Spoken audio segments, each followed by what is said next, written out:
قابل احترام بزرگوں،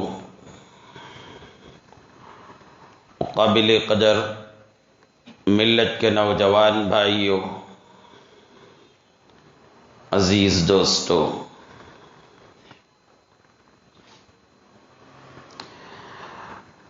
مذہب اسلام دنیا میں بسنے والے تمام انسانوں کو اس بات کی ہدایت دیتا ہے کہ وہ دوسروں کو نفع پہنچانے والا اپنے آپ کو بنائے۔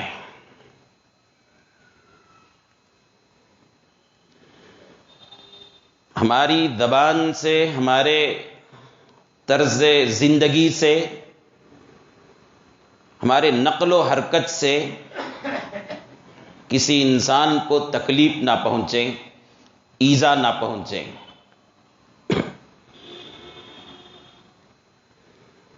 قرآن کہتا ہے وَأَمَّا مَا يَنْفَعُ النَّاسَ فَيَمْكُثُ فِي الْأَرْضِ،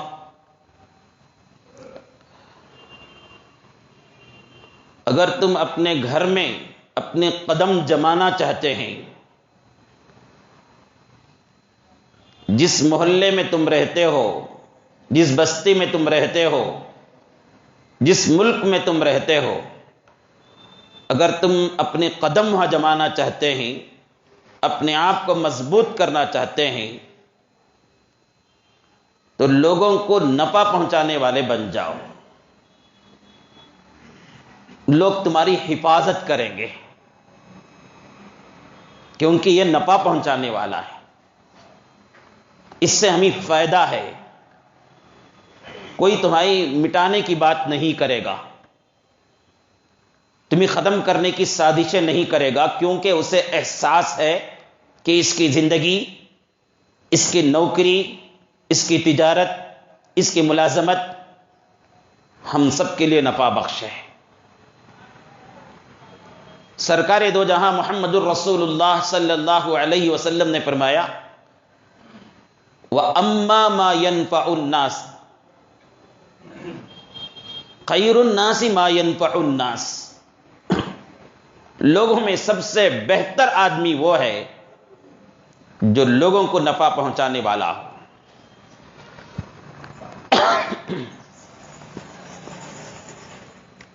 لیکن ایک بات یاد رکھنے کی ہے، سمجھنے کی ہے، نفع پہنچانے کے لیے بھی خود کو اور دوسروں کو نفع پہنچانے کے لیے بھی اپنی ذات سے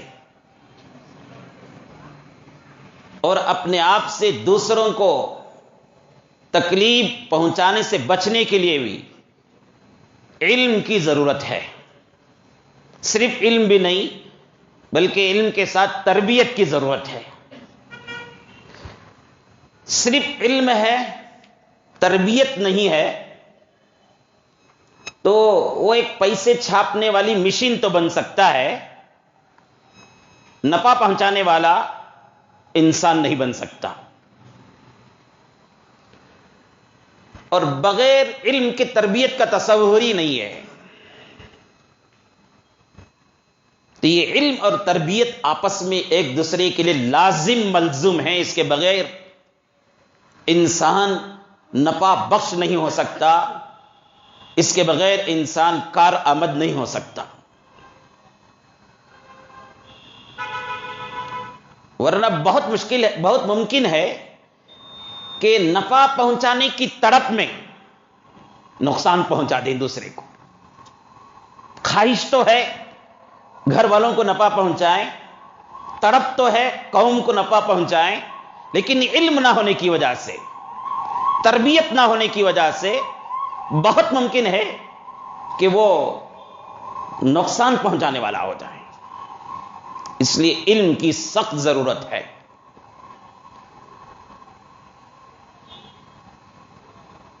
دنیا میں جینے کے لیے بھی، خدا کا محبوب بننے کے لیے بھی علم نہیں ہے تو خدا کا محبوب بننے کے تڑپ میں، خدا کا پیارا بننے کے تڑپ میں اور خدا سے نزدیک ہونے کی تڑپ میں دوری ہو جائے گی۔ اور بھی کتنے لوگوں کو ہم دیکھتے ہیں غیر اللہ کی عبادت میں لگے ہوئے ہیں، شرک میں پڑے ہوئے ہیں،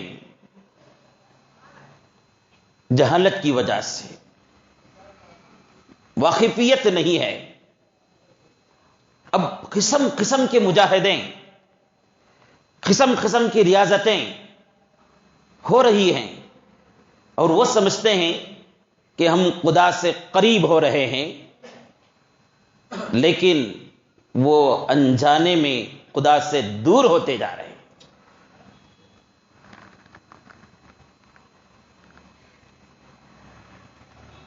ایک صاحب اللہ سے قریب ہونے کی تڑپ میں سوچتے ہیں کہ اللہ کی یہ نعمتیں ہیں کہ ان نعمتوں کو جتنا ہو سکے میں کم استعمال کروں گا تو مجھے حساب کتاب بھی کم ہوگا۔ اس خیال سے دو آنکھوں میں سے ایک آنکھ پر چمڑا ڈال کر پیمن لگا لیتے ہیں، ایک ہی آنکھ استعمال ہو تاکہ ایک آنکھ کا حساب دے لو۔ دو کانوں میں سے ایک کان کو بند کر لیا کہ دو کانوں کا استعمال نہ ہو، ایک ہی کان استعمال کریں۔ وہ اپنی سوچ سے اعضاء میں جو دو دو تھے، جس کے بارے میں اسے خیال ہوتا تھا کہ ایک سے بھی کام چل سکتا ہے، تو یہ ایک ہی کو استعمال کرنے لگا، اور مجاہدہ زمانے سے چلتا آ رہا ہے۔ کسی واقف کار جاننے والے آدمی سے ملاقات ہوئی، بڑے مجاہدے کے ساتھ عبادت میں مشغول ہے، ریاضت میں مشغول ہے۔ ان جاننے والوں نے پوچھا، آپ اپنی حالت کیا بنا رکھی ہے؟ یہ ایک آنکھ تمہاری سلی ہوئی ہے، ایک کان تمہارے سلے ہوئے ہیں، فلاں عضو تمہارا بندھا ہوا ہے، کیا کرنا چاہتے ہو؟ تو اس نے کہا کہ میں اللہ سے نزدیکی حاصل کرنا ہے، اور اللہ کی دی ہوئی نعمتیں جتنا ہو سکے کم سے کم استعمال کر کے اپنے آپ کو جنت کے لائق بنانا ہے، حساب کتاب میں کمی کرنا ہے۔ حضرت نے پوچھا، کب سے ایسا چل رہا ہے تمہارا مسئلہ؟ فرمایا 30 سال سے 40 سال سے ایسا مجاہدہ ہے۔ تو کہا کہ تمہاری ایک نماز بھی تمہاری نہیں ہوئی، کیونکہ وضو میں آنکھ کے حصے کا دھونا فرض ہے، غسل میں بدن کے ایک ایک عضو کا، ایک ایک بال کا برابر حصہ بھی جو ہے سب کا سب دھونا ہے۔ بدن کا کوئی حصہ جس میں پانی گئے بغیر رہا گیا تو غسل ہی نہیں ہوتا ہے، اور یہ صاحب مجاہدہ کر رہے ہیں جہالت کی وجہ سے، ناواقفیت کی وجہ سے۔ میں بتا رہا تھا شروع میں آپ کو کہ جہالت کی وجہ سے بہت ممکن ہے کہ آدمی نفع حاصل کرنے یا مخلوق کو نفع پہنچانے کی تڑپ میں خود کو بھی نقصان پہنچا لے گا، اور گھر والوں کو بھی اور مخلوق کو بھی نقصان پہنچا دے گا۔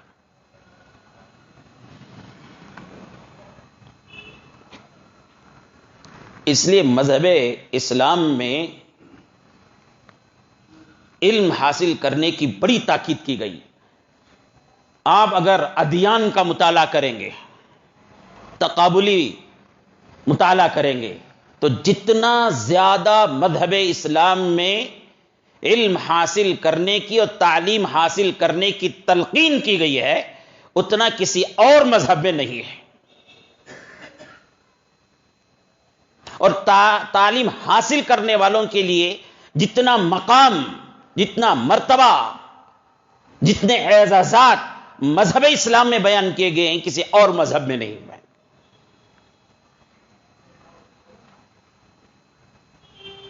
سیدنا حضرت آدم علیہ الصلوۃ والسلام ہم سب کے دادا ہیں۔ جو اعزاز ملا کس وجہ سے ملا؟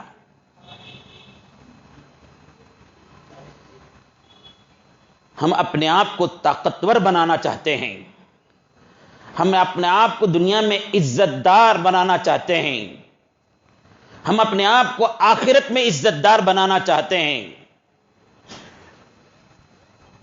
ہم اپنے آپ کو دنیا میں ایک مقام حاصل کرنا چاہتے ہیں، مقام دلانا چاہتے ہیں اپنے آپ کو، تو علم کے دامن کو پکڑے رہیں اور تعلیم حاصل کرتے رہیں۔ سیدنا حضرت آدم علیہ الصلوۃ والسلام کو فرشتوں کے سامنے جو مقام ملا، جو اعزاز ملا، کس وجہ سے ملا؟ آپ لوگ سنے ہوں گے، بہت مرتبہ سنے ہوں گے، لیکن غور کرنے کی بات ہے، فرشتے نورانی مخلوق جہاں غلطی کا کوئی امکان ہی نہیں، گناہ کا کوئی تصور ہی نہیں، لا یعصون اللہ ما امرہم ویفعلون ما یؤمرون، یہ مقام ان کا، لیکن انسان کے سامنے، آدم کے سامنے ان کا مقام گھٹا۔ کس وجہ سے گھٹا؟ علم کی وجہ سے۔ اللہ رب العالمین وعلم آدم الاسماء كلها ثم عرضهم على الملائكة فقال انبئوني باسماء هؤلاء ان كنتم صادقين۔ لمبا واقعہ ہے، میں اس طرف نہیں جانا چاہتا، مختصر اتنا بتانا چاہوں گا کہ میرے اور آپ کے دادا حضرت آدم کو ساری مخلوق میں اور خصوصاً فرشتوں کے سامنے جو مقام، جو اعزاز ملا، وہ علم کی وجہ سے، وہ تعلیم کی وجہ سے ملا ہے۔ قرآن میں ایک واقعہ بیان کیا گیا ہے، بہت مرتبہ آپ نے سنا ہوگا، چونٹی کا۔ قرآن شریف میں جہاں سورہ محمد ہے، جہاں سورہ یوسف ہے، جہاں سورہ یونس ہے، جہاں سورہ ابراہیم ہے، جہاں سورۃ الانبیاء ہے، انبیاء کے نام سے سورتیں ہیں، وہاں ایک سورت ہے سورۃ النمل۔ قرآن آپ کھول کر دیکھیں گے، پڑھیں گے تو معلوم ہوگا، 19ویں پارے میں سورۃ النمل ہے۔ چونٹی کے نام سے ایک سورت نازل کی گئی قرآن شریف میں۔ امام رازی رحمت اللہ علیہ مفسر قرآن ہیں، فرماتے ہیں چونٹی کو یہ اعزاز کیسے ملا، یہ مقام کیسے ملا؟ تو فرماتے ہیں ایک مرتبہ حضرت سلیمان علیہ السلام کا لشکر اپنی پورے شان و شوکت کے ساتھ اپنے علاقے سے نکل کر دوسرے علاقے کی طرف جا رہا ہے۔ ایک چونٹی دیکھتی ہے کہ بڑا لشکر سلیمان علیہ السلام کا آ رہا ہے، تو اسے فکر ہوئی اپنی قوم کی، اسے فکر ہوئی اپنے قوم کو نفع پہنچانے کی، اسے فکر ہوئی اپنے قوم کو نقصان سے بچانے کی، تڑپ کر کہتی ہے یا ایھا النمل ادخلوا مساکنکم لا یحطمنکم سلیمان وجنودہ وہم لا یشعرون۔ اے چونٹیوں، اپنے بلوں میں داخل ہو جاؤ، کہیں سلیمان علیہ السلام کا لشکر انجانے میں، بے خبری میں تمہیں روند نہ دیں، تم ان کے پیروں تلے نہ آ جائے، ان کو خبر بھی نہ ہو۔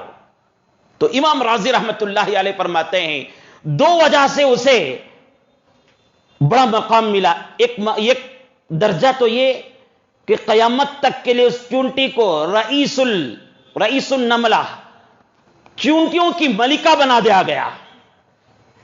دوسرا مقام یہ کہ اس کے نام سے قرآن میں سورت نازل ہوئی، دو وجہ سے۔ ایک وجہ یہ تھی کہ اپنی قوم کی فکر ہے، اسے اپنی قوم کو نفع پہنچانے کا ارادہ ہے، اپنی قوم کو نقصان پہنچنے سے بچانے کی تڑپ ہے، اس وجہ سے۔ دوسری وجہ امام رازی رحمت اللہ علیہ لکھتے ہیں کہ اسے علم تھا اس بات کا کہ سلیمان اور سلیمان علیہ السلام کا لشکر باخبر ہو کر، جانتے ہوئے کبھی کسی چونٹی کو، چھوٹی سی چھوٹی مخلوق کو بھی نقصان نہیں پہنچائے گا، ضائع نہیں کرے گا وہ لشکر۔ یہ علم تھا، اس علم کی وجہ سے اسے وہ مقام حاصل ہوا۔ آج ہم بھی یہ دو صفت حاصل کریں، ایک یہ ہے کہ ہم اپنے آپ کو اس لائق بنائیں کہ ہم دوسروں کو نفع پہنچائیں، دوسروں میں ہمارے گھر کی بہنیں، بیٹیاں، بھائی، بہن، ماموں، خالہ بھی آتے ہیں، دوسروں میں محلے والے بھی آتے ہیں، دوسروں میں ساری بستی، سارا ملک، ساری مخلوق آتی ہے، ان کو نفع پہنچانے والا بنائیں۔ میں شروع میں کہہ دیا تھا، نفع پہنچانے کے لیے، نقصان سے بچانے کے لیے علم کی ضرورت ہے، ورنہ بہت ممکن ہے نفع پہنچانے کی تڑپ میں نقصان پہنچا دیں۔ اس لیے مذہب اسلام نے ہر ماننے والے سے کہا کہ وہ علم حاصل کریں۔ کون سا علم حاصل کرنا ہے؟ اس کے بارے میں کوئی قید نہیں۔ قرآن پڑھو، آپ کو سب سے پہلی وہی نازل ہوئی، اقرأ بسم ربک الذی خلق۔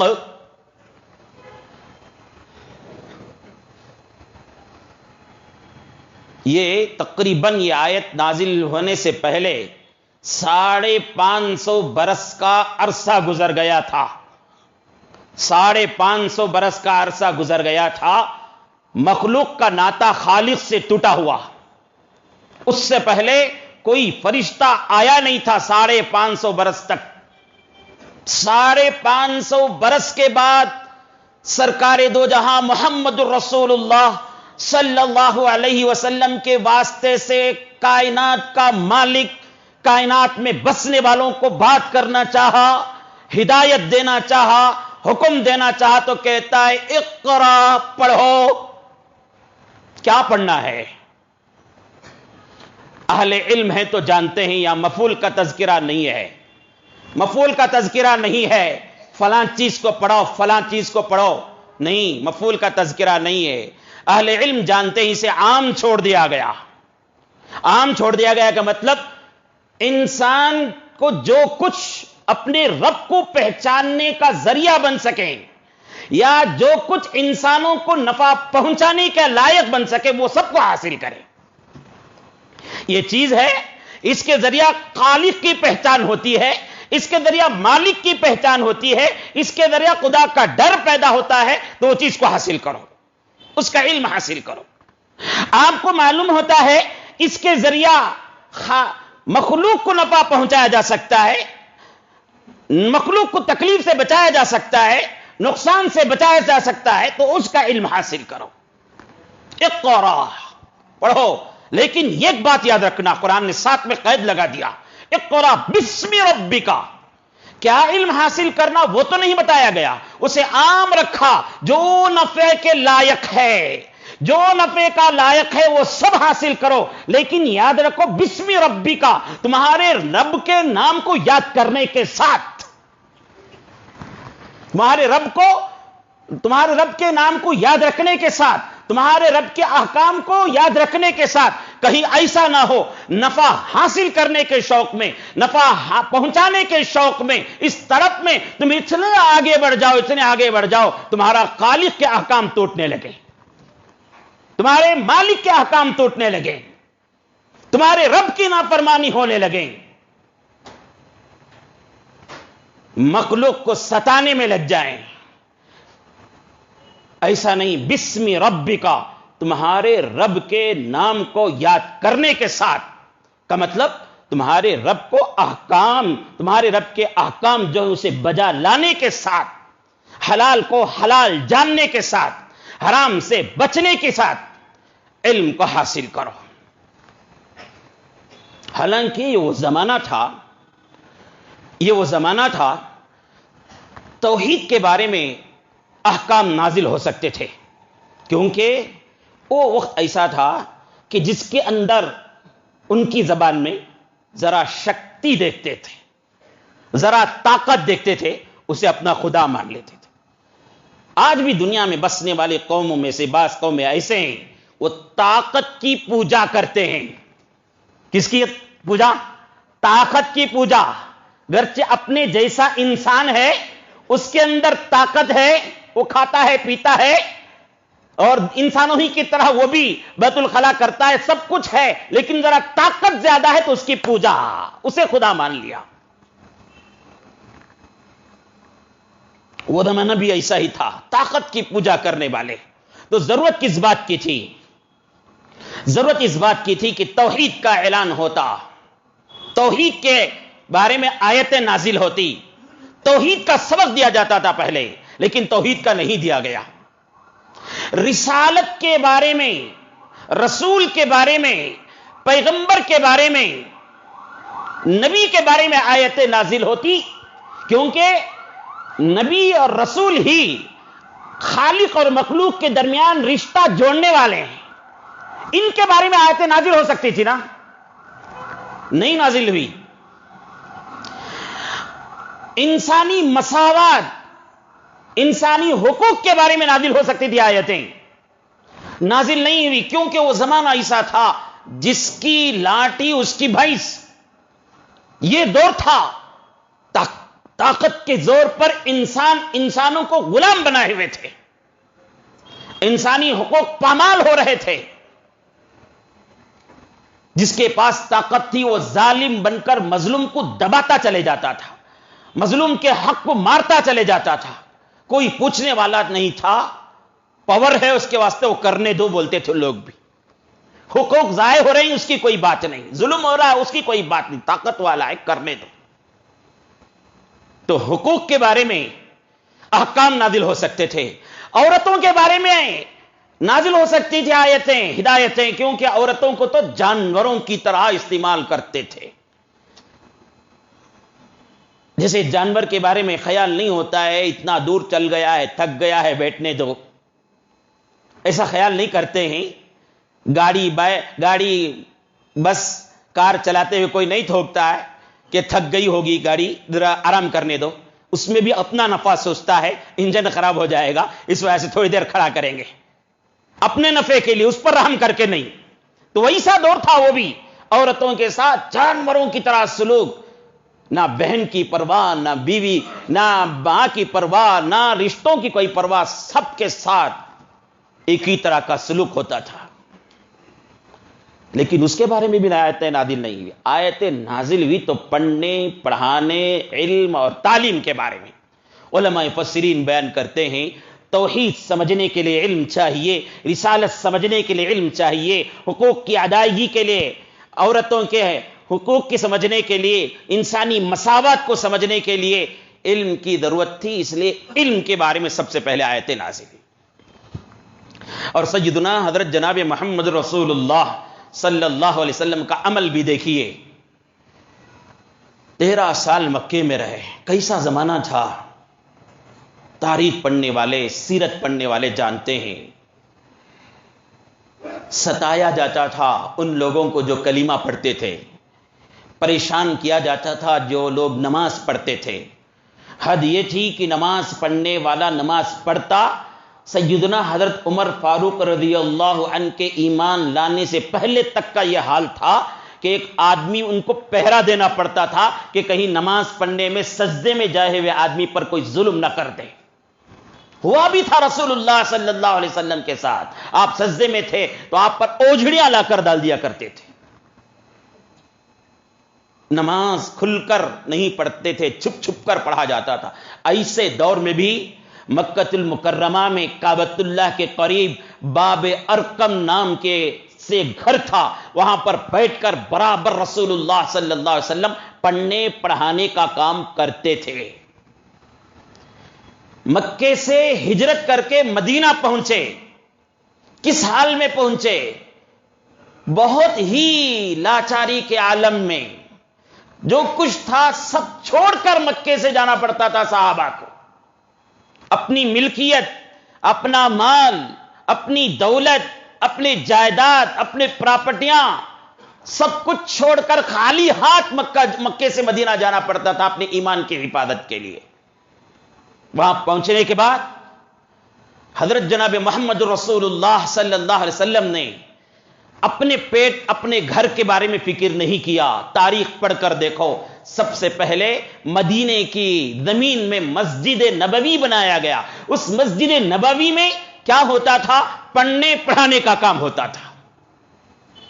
پہلی جنگ بدر کی لڑائی پہلی ہوئی تھی. حق و باطل کا پہلا ٹکراؤ تھا. اس زمانے کا اصول تھا جو لشکر ہار جاتا، شکست خوردہ ہوتا، اس کے مردوں کو غلام بنا لیا جاتا تھا ان کی عورتوں کو لونڈی اور باندیا بنا لیا جاتا تھا، اور جو کچھ مال تھا اسے غنیمت کے طور پر حاصل کر لیتے تھے. یہ اصول ساری دنیا میں چلتا تھا اس وقت. اللہ کا کرنا یہ ہوا، سب سے پہلے جنگ جو ہوئی تھی حق و باطل کی، بدر کی لڑائی، اللہ رب العالمین نے مسلمانوں کو کامیابی اور فتح دی تھی. 70 کافر قید ہو کر آئے تھے، بڑے بڑے، بہت سا مال بھی حاصل ہوا تھا. رسول اللہ صلی اللہ علیہ وسلم کا فیصلہ اس وقت دیکھیے. حالت یہ تھی صحابہ کی، اس وقت ان کے پاس ٹھیک سے تجارتیں نہیں تھی، گھر نہیں تھا. رسول اللہ صلی اللہ علیہ وسلم فیصلہ فرماتے ہیں، ان قیدیوں میں سے جو پڑھا لکھا ہے، قیدیوں میں سے جو پڑھا لکھا ہے، ہمارے گھر کے ان پڑھ بچوں میں سے 10 بچوں کو پڑھا دیں، اس کی آزادی کا پروانہ یہی ہے. کیا اہمیت تھی پڑھنے پڑھانے کی، علم کی کیا اہمیت تھی، تعلیم کی کیا اہمیت تھی. حالانکہ اس وقت ان کو بھی ضرورت تھی پیسوں کی، فیصلے کر سکتے تھے، فیصلے صادر کر سکتے تھے. اتنے اتنے دراہیم دو، اتنے اتنے دینار دو، اور پھر اس کے بعد آزاد ہو کر جاؤ، یا ہمارے زندگی بھر غلام بن کر رہو. فیصلہ ہو سکتا تھا، لیکن فیصلہ کیا کیا گیا؟ تم میں سے جو پڑھا لکھا ہے وہ ہمارے ان پڑھوں میں سے 10 ان پڑھوں کو پڑھنے پڑھانا لکھنا پڑھنا سکھا دو، تمہارے آزادی کے لیے یہی اجرت ہے. میرے عزیز بزرگوں، آئیے ہمارے معاشرے کی طرف ہم دیکھیں. آج ساری دنیا میں اور خصوصاً ہمارے اس ملک میں سب سے زیادہ پسماندہ، سب سے زیادہ ان پڑھ اور سب سے زیادہ جہالت، سب سے زیادہ کم پڑھے لکھے ہم مسلمان ہیں. ہمارے سے چھوٹی چھوٹی معمولی ذاتیں، قومیں ہم سے بہت آگے ہیں، ہم بہت پیچھے ہیں تعلیم میں. اور بولنے کی بات جب آتی ہے تو بہت بولتے ہیں، لکھنے کی بات جب آتی ہے تو بہت لکھتے ہیں. لیکن یاد رکھیے، صرف بولنے سے لکھنے سے نہیں ہوگا، ذرا ہمیں قربانی دینی ہوگی. امت کے مالداروں کو چاہیے، امت کے مالداروں کو چاہیے ذرا قربانی دیں اپنے جذبات کے، اپنے مال کی. آپ کے خاندان میں، آپ کے محلے میں جو بچے پڑھ رہے ہیں، آپ کو معلوم ہوتا ہے یہ بہت ہونہار ہے، پڑھے گا تو بہت آگے جائے گا. ذرا اس کے سر پر ہاتھ رکھیں، اس کے سر پر ہاتھ رکھیں، اس کی تعلیم کی فیس تم ادا کرو. شادیوں میں لاکھوں کا پیسہ جو خرچ ہو رہا ہے، دعوتوں میں، تمہاری شادی محل کے ڈیکوریشن میں، اللہ حفاظت فرمائے. کچھ شادی محل ایسے بھی ہیں جہاں کچھ شادی کرنے کی جگہیں ایسے بھی ہیں، اللہ حفاظت فرمائے، ایک رات میں 10 لاکھ روپے، 20 لاکھ روپے پانی کی طرح لوٹا دیا جاتا ہے. امت کے مالداروں کو فکر ہی نہیں ہے کہ ان کے امت کے بچے پڑھے نہ ہونے کی وجہ سے جاہل بنے ہوئے. ذرا اپنے بیٹے کی شادی کے موقع پر، اپنی بیٹی کی شادی کے موقع پر بہت سے اخراجات ہوتے ہیں، ان میں سے ایک خرچ تمہارا یہ ہو کہ میرے خاندان کے بچوں میں سے 10 بچوں کی، میرے محلے کے بچوں میں سے 10 بچوں کی 1 سال کی فیس اسکول کی میں ادا کروں گا. یہ طے کرو نا، ذرا دل بھاری کر کے کرو نا. رکھا جو تم چھاپتے ہو نا، رکا،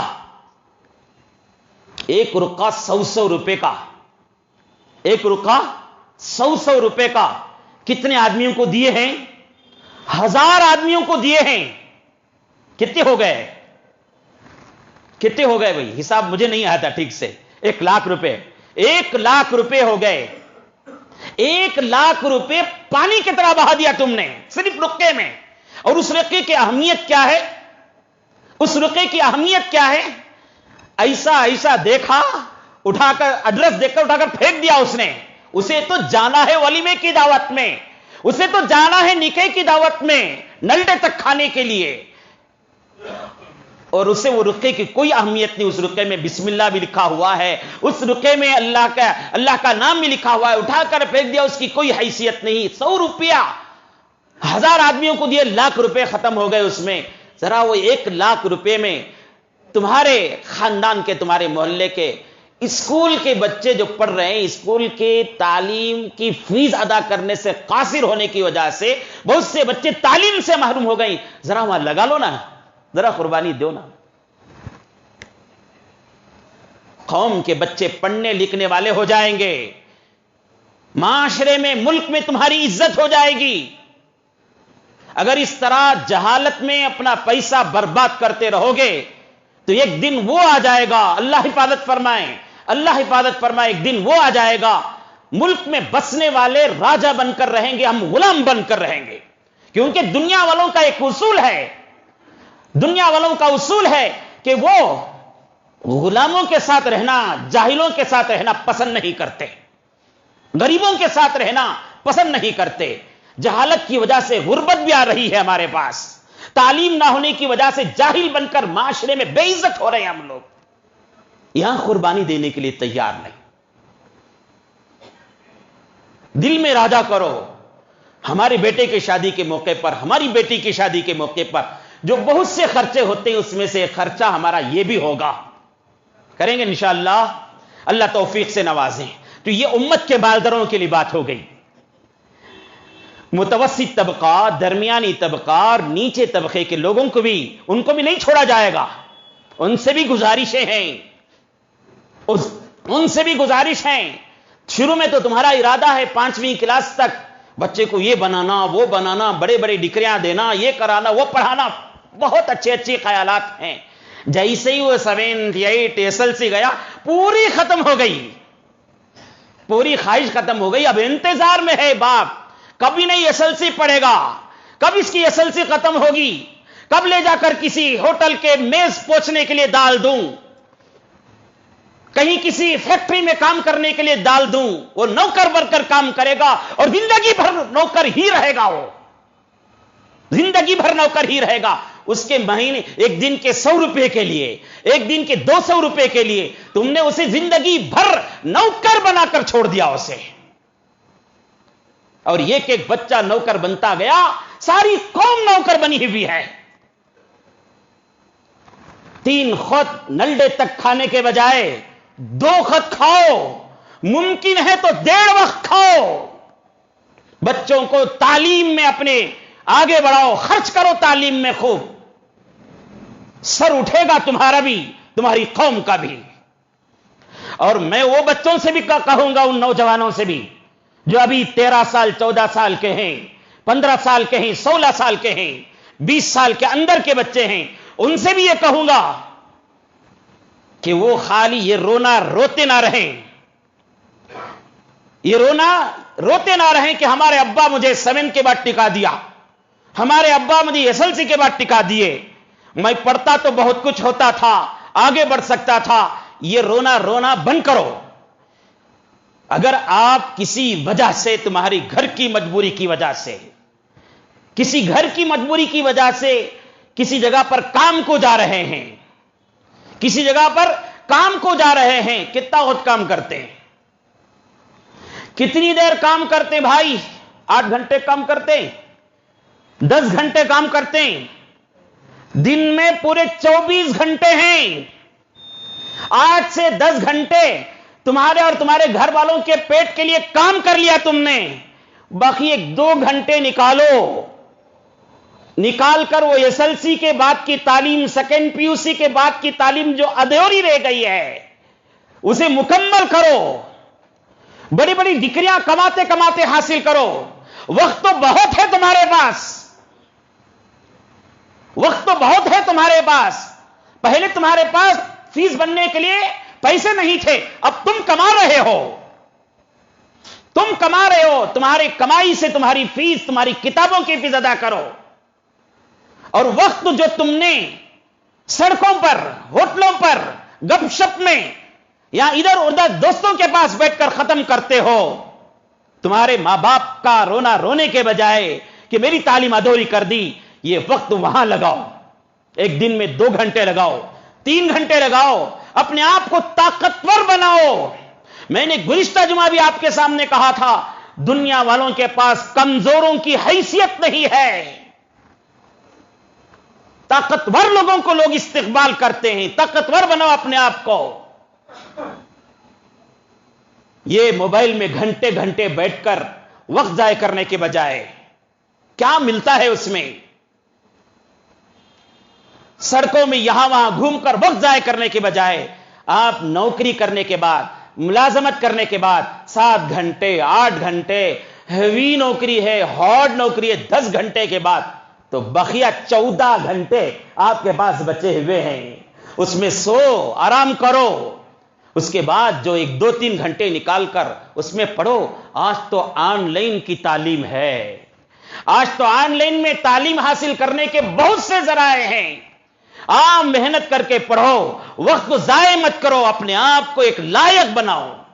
اگر آج سے 10 سال پہلے 15 سال پہلے وہ نوجوان جو ان کے ماں باپ نے ان کو SLC کے بعد ڈراپ کر دیا، 7 کے بعد ڈراپ کر دیا، اگر وہ اس طرح کی اگر محنت کرتے، پڑھ لیتے، آگے بڑھ جاتے، کام کرتے کرتے پڑھ لیتے، تو آج وہ ان پڑھ نہیں ہوتے تھے، جاہل نہیں ہوتے تھے۔ میری بات کو نوٹ کر لو، میں پھر دوبارہ دہراتا ہوں۔ 7 سے 8 گھنٹے 10 گھنٹے کام کرنے کے بعد ایک دن میں 2 گھنٹے 3 گھنٹے علم حاصل کرنے میں لگا کر اپنے آپ کو تعلیم یافتہ لوگوں میں شمار کرو۔ ایک ایک فرد اس طرح، ایک ایک نوجوان اس طرح سوچے گا تو بہت آگے بڑھ جائے گا۔ میں نے شروع میں کہا اقرا بسمی، تمہارے رب نے پڑھنے کا حکم دیا ہے۔ کیا پڑھنا ہے؟ جو کچھ نفع پہنچانے والا ہے تم کو، جو کچھ نفع پہنچانے والا ہے تمہارے گھر کو، جو کچھ نفع پہنچانے والا ہے تمہاری قوم کو، جو کچھ نفع پہنچانے والا ہے تمہارے ملک کو، ملت کو، وہ سب علم حاصل کرو۔ اور علم حاصل کرنے والوں کا مقام بیان کروں، 2-3 باتیں عرض کر کے بات کو ختم کر دوں۔ 5 انعامات حضرت جناب محمد رسول اللہ صلی اللہ علیہ وسلم نے فرمایا علم حاصل کرنے والوں کے لیے۔ ایک سب سے بڑا انعام یہ ہے کہ جو شخص علم حاصل کرنے کے لیے، ہمارے مذہب میں طلب العلم فریضۃ علی کل مسلم، فرمایا ہر مسلمان پر اتنا علم حاصل کرنا ضروری ہے، فرض ہے، جس سے وہ اپنے رب کو پہچان سکیں، اور جس سے وہ جائز ناجائز کا علم حاصل کر سکیں، جس سے وہ حلال حرام کی تمیز حاصل کر سکیں، اتنا علم حاصل کرنا فرض ہے۔ ایک بچہ بالغ ہوا ہے، مراہق ہے، ایک بچی بالغ ہوئی ہے، مراہقہ ہے، 12-13 سال کی عمر میں ہے، تو اسے فرض ہے وضو کے علم کو حاصل کرنا، وضو کے فرائض کو حاصل کرنا، نماز کے فرائض کو حاصل کرنا، ماں باپ کے مقام کو حاصل کرنا۔ جو چیزیں فرائض ہیں ان کا علم حاصل کرنا فرض ہے، جو سنت ہے اس کا علم حاصل کرنا سنت ہے، جو مستحب ہے اس کا علم حاصل کرنا مستحب ہے۔ آپ جو نوکری کرتے ہیں اس نوکری میں کیا چیزیں حلال ہیں، کیا چیزیں حرام ہیں، اس کا علم حاصل کرنا فرض ہے۔ آپ جو تجارت کرتے ہیں اس تجارت میں کیا چیزیں فرض ہیں، کیا چیزیں حرام ہیں، کیا چیزیں ناجائز ہیں، اس کا علم حاصل کرنا ہم پر فرض ہے۔ تو یہ علم حاصل کرنے والوں کے بارے میں حضرت جناب محمد رسول اللہ صلی اللہ علیہ وسلم نے فرمایا پہلا انعام یہ ہے کہ اللہ تعالیٰ کوئی بندہ، کوئی نوجوان، کوئی لڑکا، کوئی لڑکی، کوئی بزرگ، کوئی بچہ علم حاصل کرنے کے لیے نکلتا ہے، جس راستے میں نکلتا ہے اللہ تعالیٰ اس راستے میں اسے جنت میں داخل ہونے کے راستے کو آسان فرما دیتے ہیں۔ علم حاصل کرنے والے کے لیے نکلا ہے تو اللہ تعالیٰ جنت میں داخل ہونے کے راستے کو آسان کر دیتے ہیں۔ مومن کی سب سے بڑی کامیابی یہ ہے کہ وہ جنت میں داخل ہو جائیں، جہنم سے بچ جائیں، اور یہ کیسے حاصل ہوگا؟ علم کے ذریعہ حاصل ہوگا۔ دوسرا انعام رسول اللہ صلی اللہ علیہ وسلم نے فرمایا علم حاصل کرنے کے لیے، حلال حرام کا علم حاصل کرنے کے لیے، انسان کو نفع پہنچانے کا علم حاصل کرنے کے لیے نکلتا ہے اپنے گھر سے، تو قدم اٹھاتا ہے تو فرشتے اس کے اعزاز میں اپنے پروں کو بچھاتے ہیں۔ اور یہ بات جب سنتے ہیں تو عام لوگ یہ سمجھتے ہیں کہ مدرسے میں جو بچے پڑھتے ہیں ان کے لیے یہ بات ہے. یقیناً ہے، اس میں کوئی شک نہیں ہے. مدرسے میں جو بچے پڑھتے ہیں اگر وہ اخلاص کے ساتھ پڑھتے ہیں، اپنے رب کی پہچان حاصل کرنے کے لیے پڑھتے ہیں، مخلوق کو نفع پہنچانے کے لیے پڑھتے ہیں، دین کی دعوت کا کام کرنے کے لیے پڑھتے ہیں، تبلیغ کے لیے پڑھتے ہیں، قسم خدا کی تم قدم اٹھاتے ہو تو تمہارے پیروں کے نیچے فرشتے پر بچھاتے ہیں. وہ تو ہے ہی. اس کے علاوہ ایک تاجر، ایک نوکری کرنے والا، ملازمت کرنے والا، ایک ٹیلرنگ کرنے والا، ٹیلر کی شاپ کی دکان رکھنے والا، کپڑے کی دکان رکھنے والا، گوشت کی دکان رکھنے والا، جو بھی حلال رزق کما رہا ہے، وہ کمانے والا اس ارادے سے گھر سے نکلتا ہے کہ میں اس میں حلال کیا ہے حرام کیا ہے معلوم کروں. تو تم قدم اٹھاؤ گے اپنے دکان سے اس مسئلے کو حاصل کرنے کے لیے، اس مسئلے کو سیکھنے کے لیے. تمہارے پیروں کے نیچے فرشتے پر بچھائیں گے. تیسرا انعام بھی سن لو، ذرا چالاک ہو کر سنو. دیوانوں کی طرح یہ کان سے سن کر وہ کان سے چھوڑ دینے کے اب تک جو سلسلہ بنا اسے ختم کرو. ذرا ہوشیار سے ایک نفع حاصل کرنے والا آدمی کیسے اپنے کانوں کو، اپنے دماغ کو دماغ کے لیٹوں کو سلگا کر سنتا ہے، اس طرح سنو. تیسرا انعام حضرت جناب محمد رسول اللہ صلی اللہ علیہ وسلم نے فرمایا، علم حاصل کرنے کے لیے کوئی بندہ نکلتا ہے، کوئی بندی نکلتی ہے تو اللہ کے نبی علیہ الصلوۃ والسلام نے فرمایا آسمان زمین کے درمیان بسنے والی تمام مخلوق، انسان بھی ہیں، جنات بھی ہیں، کیڑے بھی ہیں، مکوڑے بھی ہیں، سانپ اور بچھو بھی ہیں، پرندے بھی ہیں، درندے بھی ہیں، جتنی مخلوق ہیں سب کے سب اس کی مغفرت کے لیے دعائیں کرتے ہیں. کیا آپ گن سکتے ہیں کتنی چڑیا ہیں دنیا میں؟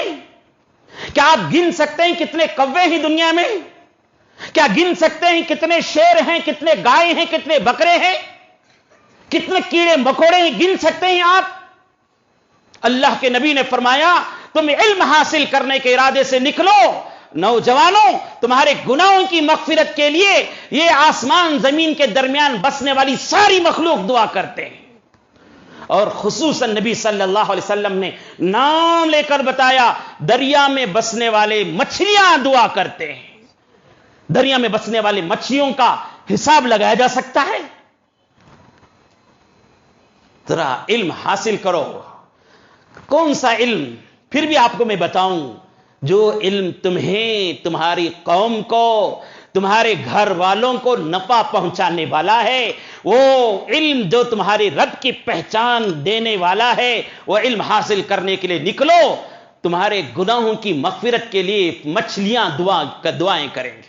ہم تو یہ سمجھتے ہیں کہ علم حاصل کرنا تو وہ بچوں کا کام ہے، 12 سال 13 سال 5 سال 6 سال 19 سال 20 سال، اس کے بعد سمجھتے ہیں علم حاصل نہیں.